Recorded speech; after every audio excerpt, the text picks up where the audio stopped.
새벽 예배를 잠시 기도합니다. 하나님 아버지 감사합니다. 주일 아침을 맞았습니다. 하나님의 은혜가 우리 사랑하는 성도들 위해 임하여 주시고, 오늘부터 고린도서를 배웁니다. 저희들이 더 깊은 말씀 연구를 통하여 깊은 영적 위치와 단계에 이르게 하여 주옵소서. 예수님 이름으로 기도합나이다. 아멘. 오늘은 고린도전서 1장 1절에서 9절 제가 읽겠습니다. 하나님의 뜻을 따라 그리스도 예수의 사도로 부르심을 받은 바울과 형제 소스데네는 고린도에 있는 하나님의 교회 곧 그리스도 예수 안에서 거룩하여지고 성도라 부르심을 받은 자들과 또 각 처에서 우리의 주 곧 그들과 우리 주 되신 예수 그리스도의 이름으로 부르는 모든 자에게 우리 하나님 아버지와 주 예수 그리스도로부터 은혜와 평강이 있기를 원하노라. 그리스도 예수 안에서 너희에게 주신 하나님의 은혜로 말미암아 내가 너희를 위하여 항상 하나님께 감사하노니, 이는 너희가 그 안에서 모든 일 곧 모든 언변과 모든 지식의 풍족함으로 그리스도의 증거가 너희 중에 견고하게 되어 너희가 모든 은사의 부족함이 없어 우리 주 예수 그리스도의 나타나심을 기다림이라. 주께서 너희를 우리 주 예수 그리스도의 날에 책망할 것이 없는 자로 끝까지 견고하게 하시리라. 너희를 불러 그의 아들 예수 그리스도 우리 주와 더불어 교제하게 하시는 하나님은 미쁘시도다. 아멘. 네, 성도 여러분, 이제 주일이고요. 오늘 5월 1일이잖아요. 어제까지 우리가 말라기를 다 공부했죠. 그리고 이제는 에스라, 4월은 에스라 말라기 두 권을 공부했는데, 이제 5월부터는 고린도 전서를 배우게 됐습니다. 고린도 전서의 개요를 잠시 설명하면, 바울이 고린도에 편지를 보낸 전서와 후서 두 편이고요. 이 고린도 전후서는 에베소에서 목회하는 동안에 고린도에 보냈어요. 에베소는 당시 소아시아의 수도였고요. 고린도는 그리스, 당시의 마게도니아 지역이었습니다. 거리상으로는 굉장히 멉니다. 쉽게 왔다 갔다 할 수 있는 위치가 아니에요. 그래서 편지로 보냈습니다. 그리고 두말할 것 없이 이 고린도서의 저자는 바울 사도가 되겠습니다. 저작 연대는 대략 거기 약 한 2년 반 3년 머물렀는데, 그 시기로서 이제 주후 54년에서 55년경으로 추측이 되죠. 그리고 이 목적은 여러 가지예요. 당파 싸움이라든지 우상 문제라든지 근친상간이라든지 재판 문제라든지 결혼 문제라든지 은사 문제라든지 참 많아요. 그래서 무엇에 대하여 그게 목적이라고 말할 수가 있습니다. 그리고 여기에 신학은 성도의 삶을 통해 그리스도의 십자가의 능력을 전하는 것이 목적이었고요. 또 하나는 분열과 도덕적 타락, 우상 숭배들의 문제를 성령의 도우심으로 극복해야 할 것을 가르쳤죠. 또 하나는 부활의 소망을 가지고 성령의 역사하심을 나타나며 그리스도의 사랑으로 아름다운 교회를 만들어 가게 하는 것이 바울의 신학적 목표였습니다. 1절로 3절은 인사말이고요, 1장 4절로 9절은 감사, 1장 10절에서 4장 21절은 교회 분열의 문제를 다루고요, 5장 1절로 6장 20절에서는 성도 사이의 문제, 그리고 7장 1절로 40절은 결혼 문제, 8장 1절로 11장 1절은 우상 제물의 문제, 그 다음 12장 2절로 14장 40절은 예배 문제, 성찬의 문제, 이런 걸 다룹니다. 15장 1절로 58절은 부활의 문제, 그리고 16장 1절로 24절은 결론, 이렇게 진행되는 것을 볼 수가 있고요. 여러분 매일 아침 꼭 들으셔요. 그리고 고린도서를 통하여 교회론이 확고해졌으면 좋겠습니다. 자, 그러면 1절로 3절은 이 모든 서신의 인사말입니다. 여기 보면은 하나님의 뜻을 따라 그리스도 예수의 부르심을 받은 바울은 하나님의 예수님의 사도 중에 사도죠.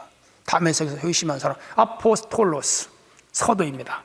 근데 여기 소스데네라고 하는 이름이 나오는데, 바울이 법정에 데려갔다가 쫓겨난 사람들에게 구타를 당한 고린도 회당장인데 이 사람이 훗날 예수를 믿은 것 같아요. 그래서 이 사람을 바울은 형제라고 지칭하는 걸 볼 수가 있죠. 자, 그러면서 고린도에 있는 하나님의 교회 곧 그리스도 예수 안에 거룩하여진 성도라고 부르심을 받은 자들, 맞아요. 교회는 성도, 거룩한 하나님의 무리 맞습니다. 에클레시아, 라고 그렇게 말을 하죠. 우리 주 되신 예수 그리스도의 이름으로 부르는 모든 자에게, 예수 그리스도를 나의 구주로 고백하는 확실한 신앙 고백을 가진 자들에게 하나님의 은혜가 있기를 원하고 평강이 있기를 원한다, 이렇게 서두에 시작이 되는데, 우리가 보통적으로 편지를 쓸 때 이런 서식과 원칙을 지켜가죠. 자신의 정체성과 사명을 분명히 할 때 믿음의 길로 사람들을 인도할 수가 있고요, 또 자기도 확실한 신앙의 길을 걸어갈 수가 있습니다. 바울은 자기 정체성이 사도라고 말합니다. 우리는 어디를 가든지 나는 예수 믿는 사람이다, 하나님 믿는 사람이다, 그거 보여줘야 돼요. 우리가 간혹 일반 식당에 가서 불신자들이 옆에 식사를 할 때도 반드시 고개를 숙이고 눈을 감고 기도하는 것은 나는 그리스도인이라고 하는 정체성을 그들에게 보여주는 겁니다. 그게 중요한 거예요. 물론 그 기도의 감사의 의미와 하나님의 은혜가 임하기를 기도한 것도 맞지만은 그 기도 행위 자체가 많은 사람들에게 나는 예수 믿는 사람이요 라고 보여주는 것이죠. 그렇게 함으로써 자기의 언어와 행실이 조심하게 되고 다른 사람들에게 아름다운 그리스도인의 모습을 보여줄 수가 있는 것이죠. 편지의 서두에서 바울은 하나님의 뜻을 따라 그리스도 예수의 사도가 되었다. 맞아요. 바울은 기독교를 핍박하는 자예요.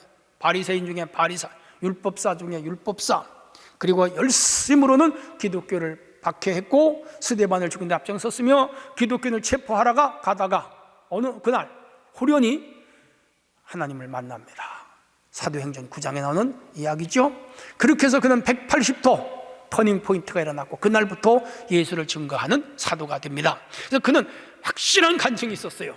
오늘 우리들도요, 확실한 간증을 가지고 사는 것은 중요합니다. 자, 그는 사도로서 사명감이 분명했기 때문에 흔들림 없이 살아갔는데, 바울의 그 일대기를 제가 연구를 해봤습니다. 그가 예수를 만나고 대략 한 3, 4년 동안 복음 전도자로 살았는데, 한 10여 년 동안은 기도 생활과 은둔, 영성 회복과 형성의 시간을 가졌고, 이후에 22년 동안 오로지 그의 연대기를 보면 복음 전도, 교회 개척, 영혼 구원에 전념을 다했고, 서신을 통하여 성도들을 양육했는데 그것이 13권이나 성경이 되는 놀라운 역사가 일어났죠. 하나님의 쓰심이죠. 바울은 고린도 교회 구성원들을 향하여 하나님의 교회, 거룩해진 자, 성도, 부르심을 받은 자, 예수 그리스도의 이름을 부르는 자, 이렇게 오늘 1장에 여러 수식어를 동원하여 그들의 정체성을 말하고 있죠. 맞아요. 바울은 이 고린도서에서 교회론을 분명하게 말합니다. 그리스도의 몸, 영광스러운 하나님의 교회. 그리고 디모데서에 가면 진리와 기둥, 진리의 기둥과 진리의 터, 그렇게 주장을 하고 있고, 예수 그리스도의 말로 교회의 머리다, 그렇게 말하고 있죠. 자, 이는 그들의 정체성과 신분에 대한 언급으로 그들이 어떻게 살아야 하는가를 가르치고 있습니다. 다시 언급할게요. 하나님의 교회, 거룩해진 자, 성도, 부르심을 받은 자, 예수 그리스도의 이름을 부르는 자. 이름이 다 거룩하잖아요. 그러면 그 신분에 맞는 삶을 살아야 되는데, 이런 말을 바울이 왜 했을까요? 그 신분에 맞지 않은 삶을 고린도 교인들이 살아갔다, 이 말이죠. 앞으로 매일 우리가 읽으면서 이 고린도 교회의 단점, 약점, 허물, 죄, 잘못된 것들이 어떤 것인가를 우리가 이제 파헤치면서 우리의 신앙을 든든히 하고 오늘 교회를 공고히 세우는 그런 일이 있어야 될 것입니다. 성도는 거룩한 교회의 일원이며 부름받은 사명자죠. 해서 이를 인생의 지표로 삼을 때 하나님의 뜻에 합한 사람으로 살아갈 수가 있는 것이죠. 그래서 1절로 3절에 주는 교훈이 있다면, 바울의 정체성은 사도였다면 오늘 우리의 정체성은 뭐죠? 하나님의 백성, 거룩한 성도, 혹은 주의 종들입니다. 그리고 고린도 교회의 구성원의 정체성은 거룩한 멤버들이었다면 오늘 우리 참사랑교회의 정체성은 거룩한 멤버들입니다. 거룩하게 보는 거, 먹는 거, 입는 거, 듣는 거, 말하는 거 다 거룩해야죠. 그리고 자기 사명을 다해야 함을 여기서 우리에게 가르쳐주고 있죠. 한편 4절로 9절은 고린도 성도들이 받은 은사인데, 언변과 지식은 하나님이 주신 은사라고 바울은 말합니다. 이 고린도 교회는 사실은요, 국제도시예요. 이쪽에 지중해와 아드리아해가 만나는 곳이에요. 그래서 수많은 유럽과 아시아의 상인들이 여기에 모여요. 그래서 무역이 성행했고요, 동시에 상업이 성행했고요, 동시에 여기는 매춘업이 발달됐습니다. 각종 우상들이 들끓었어요. 이런 도시에 이 고린도 교회를 세웠는데, 이 장사하는 사람들의 특징이 뭐죠? 말을 잘하거든요. 네, 상대방의 물건을 팔기 위해서 언변이 좋아야 물건을 팔잖아요. 하다 보니까 이 지역 사람들은 언변이 좋았는데 문제가 생겼어요. 교회 안에 들어와서도 이 언변 그리고 지식이 교회를 하나로 되게 하고 뭉치게 하고 아름답고 화목한 교회를 만드는 데 목적이 있는 것이 아니라 서로 자기 잘났다, 이렇게 해서 교회가 문제가 생긴 것이죠. 자, 중요한 것은 모든 언변과 모든 지식의 풍족한 은사를 이 교회가 받았단 말이에요. 자, 그들이 받은 은사는 바울이 전한 복음을 잘 이해하고 받아들이는데 도움이 됐어요. 똑같은 복음을 전해도 좀 지식이 있는 사람들과 지식이 얕은 사람들과 받아들이는 차이는, 그건 일반적이죠. 어쩔 수 없는 거예요. 근데 이 지역은 지식 있는 사람, 말을 잘해, 지식도 있어, 그러니까 잘 받아들였어요. 그런데 문제가 되는 것은 이 언변과 지식이 하나님의 교회를 든든히 세우고 교회를 건강하게 하는 데 있는 것이 아니라 폐를 지었어요. 문제가 이제 앞으로 나옵니다. 바울파, 게바파, 아볼로파, 예수파로 나뉘어지기 시작을 합니다. 왜? 이들이 말을 잘하고 지식이 결국은 이런 결과를 가지고 오고 말았죠. 그건 다른 말로 말하면 뭐죠? 교만인 것이죠. 그래서 이 교만의 짐으로 인해서 교회가 하나가 되지 못했던 것, 1장 11절에서 바울이 말씀을 하고 있습니다. 내일 아침에 읽는 내용입니다. 자, 중요한 것은 은사는 개인의 유익이나 자랑거리가 아닌 모두의 유익을 위하여 하나님 주신 선물입니다. 그러므로 이제 앞으로 배웁니다마는 고린도서 12장에 가면 지식의 은사, 지혜의 은사, 가르치는 은사, 병고치는 은사, 능력, 행함, 영들 분별, 방언, 예언, 통변, 9가지 은사가, 그 외에도 더 많은 은사가 있어요. 근데 은사는 여러 가지나 성령은 같고 직임은 여러 가지나 주는 같다 그랬습니다. 그리고 그 은사를 주시면 개인의 유익이 문제가 목적이 아니라 교회의 유익을, 교회가 하나 되게 됨을, 교회가 화목하게 됨을, 교회가 복음 전파 영혼군 하나라 확장에 힘쓰게 하기 위하여 이 은사를 주셨는데, 이 지식과 언변의 은사가 이 고린도 교회에서는 자신의 유익을 위하여 쓰여졌고 자신을 자랑하는 데 쓰여졌다, 패를 가는 데 쓰여졌다. 그러니까 이거는 목적이 전도된 거죠. 그래서 바울은 이들을 향하여 책망보다는 권면으로 겸손해라, 교만하지 말아라, 그리고 지식과 언변을 주를 위해 교회를 건강하게 세우기 위하여 써라, 이렇게 지금 교훈을 하고 있는 것이죠. 책망받을 것 없는 교회가 되라, 이렇게 말씀을 하는 것이죠. 여기 이제 4절로 9절에 주신 교훈이 있다면, 언변과 지식의 은사, 말 잘하는 거 은혜고요, 은사고요, 또 이 지식도, 성경 지식도 은사입니다. 논리적이고 합리적이고, 그리고 참 사람의 마음을 바꿔놓을 수 있는 그런 일목요연, 질서정연한 말씀 증거는 참 힘이 듭니다. 근데 이것이 자기를 뽐내거나 자랑하는 데 쓰여지거나 공동체를 허문 데 쓰여진다면 이건 죄입니다. 오늘 우리는, 교회는 어떤 은사든지 주님과 교회를 유익하게 사용하는 성도가 되어야 됩니다. 그리고 더 나아가서 교만은 사탄의 도구이고요, 겸손은 성령님의 도구이죠.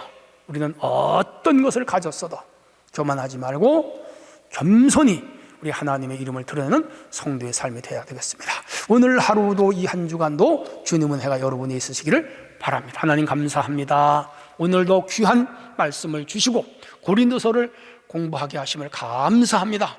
굳센 믿음 위에 서서 고린도서를 잘 배우고 좋고 훌륭한 교회의 참 멤버들이 되도록 하여 주옵소서. 예수님 이름으로 기도합나이다. 아멘.